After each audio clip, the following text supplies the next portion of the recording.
हुए। और हमने पहले भी कहा है, जिसकी फैक्ट्री ना चलती हो, बहुत दुकान ना चलती हो, तो हनुमान जी के पांव का थोड़ा सा सिंदूर लेकर यदि उस सिंदूर को किसी भी फैक्ट्री या दुकान में हनुमान जी के छोटे भाई गतिमान के नाम से अगर एक बिंदी भी सिंदूर की रख दी जाती है तो वो दुकान और फैक्ट्री भी झड़ाके से चलना प्रारंभ हो जाती है। गतिमान हनुमान जी के छोटे भाई, एक हनुमान जी के छोटे भाई हैं मतिमान। जब व्यक्ति डिप्रेशन में जाता है, एकाग्र चित्त नहीं रह पाता है, पढ़ने बैठता है पर एकदम मन नहीं लग पाता है, तो मतिमान का स्मरण किया जाता है। हनुमान जी के तीसरे नंबर के भाई का मतिमान। और कहते हैं एक दुर्वा यदि मतिमान के नाम से शंकर भगवान की शिवलिंग पर चढ़ा दी जाए और उसी दुर्वा को वापिस लेकर आया जाए, अंधेरा होने से पहले, सूर्य अस्त होने के पहले, शाम के प्रदोष के पहले यदि उस दुर्वा को उस व्यक्ति को चबा चबा कर खिला दो तो डिप्रेस हो रहा है, डिप्रेशन में है, चिंता में है, टेंशन में है और उसका विवेक काम नहीं कर रहा, बुद्धि स्थिर नहीं हो पा रही है या पढ़ने में मन नहीं लग पा रहा है, तो उसको आप एक दुर्वा मतिमान हनुमान जी के तीसरे नंबर के भाई मतिमान के नाम से अगर खिला देते हैं तो उसकी बुद्धि केंद्रित होना प्रारंभ हो जाती है और वो डिप्रेस से हटना प्रारंभ हो जाता है, मन स्थिर होने लगता है। मतिमान।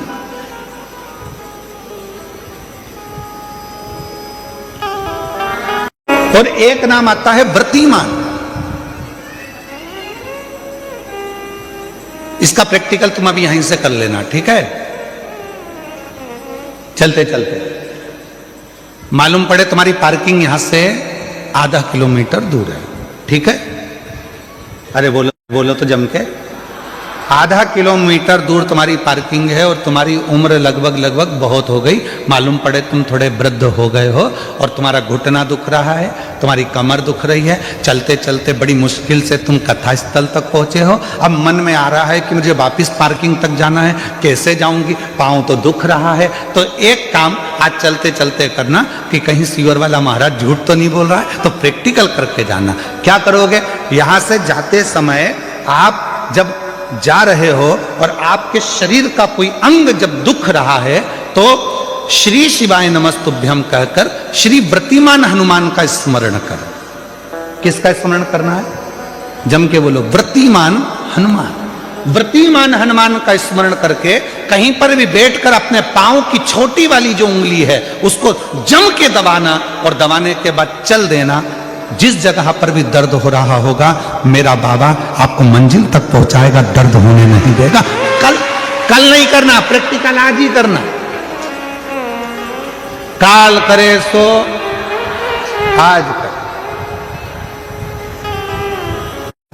आज करेंगे गुरुजी, 3 महीने में फर्क दिखेगा। तुम तो आज की आज का बताओ ना कि आज की आज में फल कैसे मिले। तो बिल्कुल जाते जाते व्रतिमान हनुमान भगवान श्री शिवाय नमस्तुभ्यम का स्मरण कर कर एक ऊर्जा के साथ, ताजगी के साथ चलते जाओ।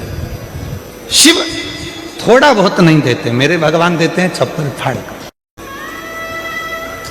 एक बड़ा सुंदर प्रसंग आता है भगवान शंकर की परम भगत हनुमान जी महाराज की माता मां अंजना जी का।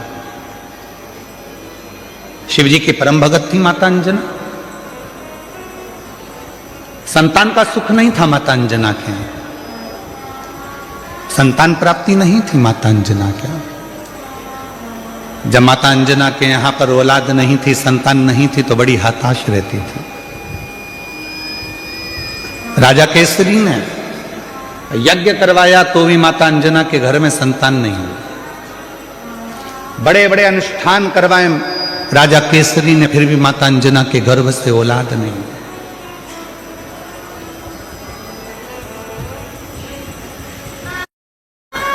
बहुत कठिन।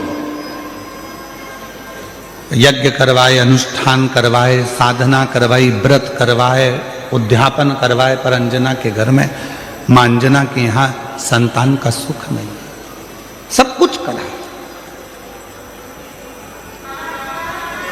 और यही की यही तो भगवान कृष्ण के यहां भी हुआ था। भगवान कृष्ण की 16,108 रानियां, और 16,108 रानियों से जब संतान नहीं हुई भगवान कृष्ण के यहाँ, तब भगवान कृष्ण ने गर्गाचार्य बाबा से पूछा कि मेरे घर में औलाद क्यों नहीं होती है, क्या कारण है, मेरे घर संतान नहीं है।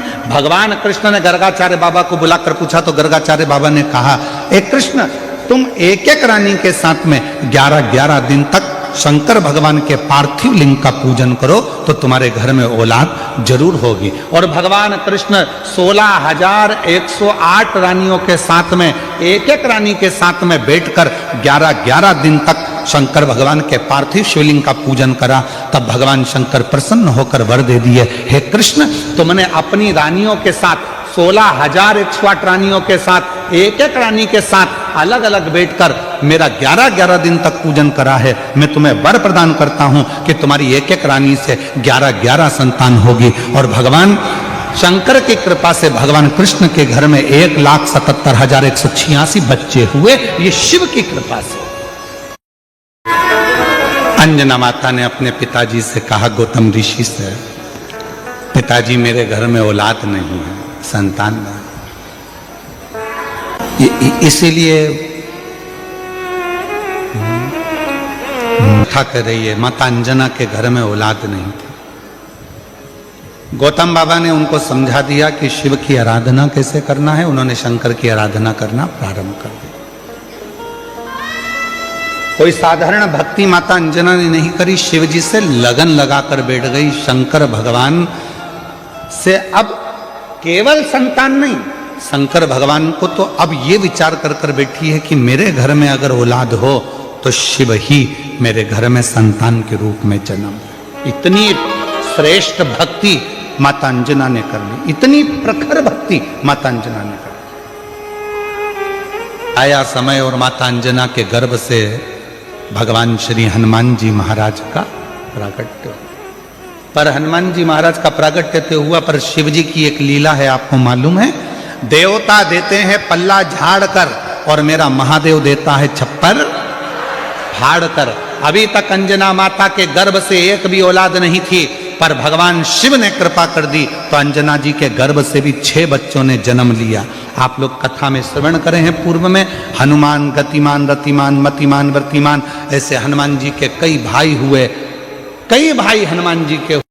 अब हनुमान जी महाराज का प्रागट्य हो गया, हनुमान जी महाराज आ गए, पूरे आनंद के साथ राम जी की सेवा करी। ये सारी कथा आप लोगों ने श्रवण करी है, रामचरितमानस में भी और शिव पुराण में भी और श्रीमद् भागवत में भी, कई जगह पर आपने इस कथा को सुना होगा। अब मूल कथा जो शिव पुराण की, स्कंद पुराण का मूल तत्व है, उसकी ओर हम बढ़ रहे हैं, जो बड़ी सुंदर कथा है स्कंद पुराण के रेवा खंड की ये कथा।